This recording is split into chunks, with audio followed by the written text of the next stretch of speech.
새롭게 대박민주당 기호 2번 박용진 후보의 연설이 있겠습니다. 뜨거운 박수로 맞아주시기 바랍니다.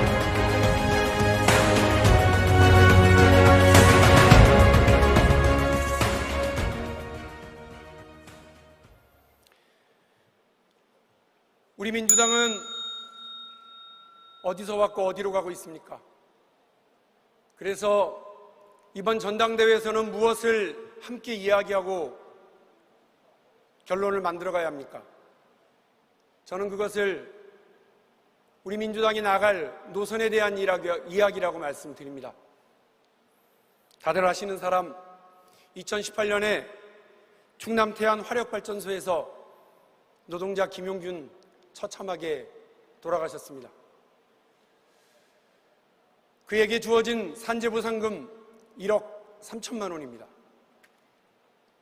화천대유가 곽상도의 아들에게 어지럼증이라고 하는 듣도 보도 못한 병에 대한 위로금으로 준 돈이 50억입니다. 서민의 아들과 권력자의 아들은 왜 이렇게 그 목숨값이 다릅니까? 작년 12월에 삼성전자 LCD 천안 공장에서 일했던 박찬혁 씨가 뇌종양으로 돌아가셨습니다. 산재를 신청했지만 판정 결과가 2년 동안 나오지 않았습니다. 그는 자기가 왜 죽어가야 하는지를 알지 못한 채 죽었습니다. 그 2년이라는 시간 동안 삼성전자 부회장 이재용은 2년 6개월의 신형을 선고받았습니다. 다른 법이 아닙니다. 뇌물죄입니다. 뇌물죄. 그런데 몇 달 있다가 가석방이 되고 얼마 전에 사면을 받았습니다. 같은 2년의 세월 동안 누군가는 우리 사회를 휘저었던 나쁜 일을 저질렀는데도 다시 제자리로 돌아와 있고, 누군가의 아들은, 서민의 아들은 37의 생때 같은 나이에 자기가 왜 죽어야 하는지도 모른 채로 죽어갔습니다. 목숨값이 다른 사회, 노동자와 재벌 총수의 시간이 다른 사회는 불공정하고 불평등합니다. 71년도 대선에 나갔던 김대중, 70년 11월에 평화시장 노동자 전태일이 그 쓸모없는 근로기준법과 자신의 몸을 불살랐을 때 노동자들에게 적정임금을, 노동자들에게도 일요일날 쉴 수 있는 근로 개선을 요구했었습니다. 87년도 7, 8월 노동자 대투쟁 때 변호사 노무현은 노동자들의 노동 3권을 지키기 위해서 법정이 아니라 길거리에서 함께 싸웠습니다. 그의 친구 문재인 변호사는 노무현과 함께 60여 개의 노동조합을 결성하면서 노동자들도 단체 행동을 할 수 있는 권한이 있다는 것을 보여주었습니다. 우리 민주당이 김대중의 정신, 노무현의 정신, 그리고 문재인의 정신을 잇는다면 우리가 서 있어야 할 것은 사회적 약자와 함께하는 사회 연대 정당임을 저는 여러분께 호소합니다. 여러분,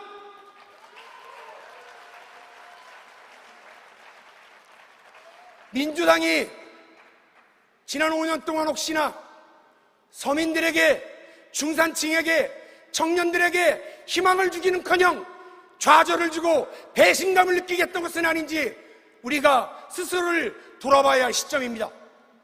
우리는 이제 야당입니다. 옷은 한 벌밖에 없는 단벌 신사입니다. 잘못을 했어도 지금 저렇게 이전 투구의 장을 만들고 있지만 국민의힘은 여러 옷을 갈아입고 다음 총선에 나올 겁니다. 국민의 선택을 받으려고 그렇게 할 겁니다. 우리는 한 벌밖에 없는 우리 옷에 묻은 오물, 혁신이란 이름으로 다르게 해야 됩니다. 그런데 혹시 우리 지금 또 다른 내로남불, 또 다른 사당화의 논란에 스스로 걸어 들어가고 있지 않습니까? 당원 동지들께서 당헌 80조에 대한 개정을 요구하셨습니다. 논의는 해야 합니다. 그러나 저는 당대표가 되겠다는 당의 지도자 자임하는 한 사람으로서 결연히 반대합니다. 그 조항은 문재인 당대표 시절에 우리 당의 혁신한 부정부패에 대한 우리 당의 결연한 의지를 표현하는 그런 정신의 표현이었습니다. 그것을 문재인 정부가 끝나자마자 우리가 야당이 되었다는 핑계로 없애서는 안 됩니다. 서로 그것이 어느 한 사람을 위한 조항 개정이라면 더더욱 안 됩니다. 그런 사당한 논란이 또 있을 수가 있겠습니까? 여러분, 우리 민주당이 국민들 앞에 떳떳하고 도덕적으로 정치적으로 더 당당한 그런 민주당이 되기 위해서 이번 논쟁은 전당대회 이후로 다시 미루는 것이 저는 맞다고 생각합니다. 우리 당의 어느 리더가 전국적 선거에 대한 패배를 책임지지 않고 또 다른 선거로 자신의 출마를 선언하는 적이 있었습니까? 김대중 대통령, 노무현 대통령, 문재인 대통령은 자기가 나간 선거도 떨어진 적이 있고 자신이 책임진 전국 선거를 진 적도 있지만 그 책임을 이렇게 회피한 적은 없습니다. 자생당사, 나는 살고 당은 죽는다는 그런 노선이 아니라 선당후사, 당을 위해 자신의 희생을 감수할 수 있는 그런 지도자들이 우리 당에는 있었습니다. 김대중 대통령 셀프 공천하신 적이 있습니다. 그러나 비례대표 맨 끝번 11번, 15번에 자기를 세웠습니다. 자기를 벼랑 끝에 세워서 당을 살렸습니다. 더 많은 사람들이 국회로 들어갈 수 있도록 독려했습니다. 우리도 지금 그렇게 해야 됩니다. 기호 2번 박용진이 말씀드리는 것은 치졸한 감정 싸움이 아닙니다. 여러분들께 우리 당이 어디서 왔고 어디로 가야 하는지를 말씀드리는 겁니다. 다시 한번 호소드립니다. 사당한 호소는 안 됩니다. 선, 당, 후, 사, 국민들을 살피고 국민들의 삶을 보듬고 우리 당원들과 함께 승리하는 길을 가기 위해서 여러분 앞으로 함께 나갑시다. 오늘 멈추지 말고 승리의 길을 함께 갑시다. 감사합니다. 기호 2번 박용진 후보의 연설이었습니다. 수고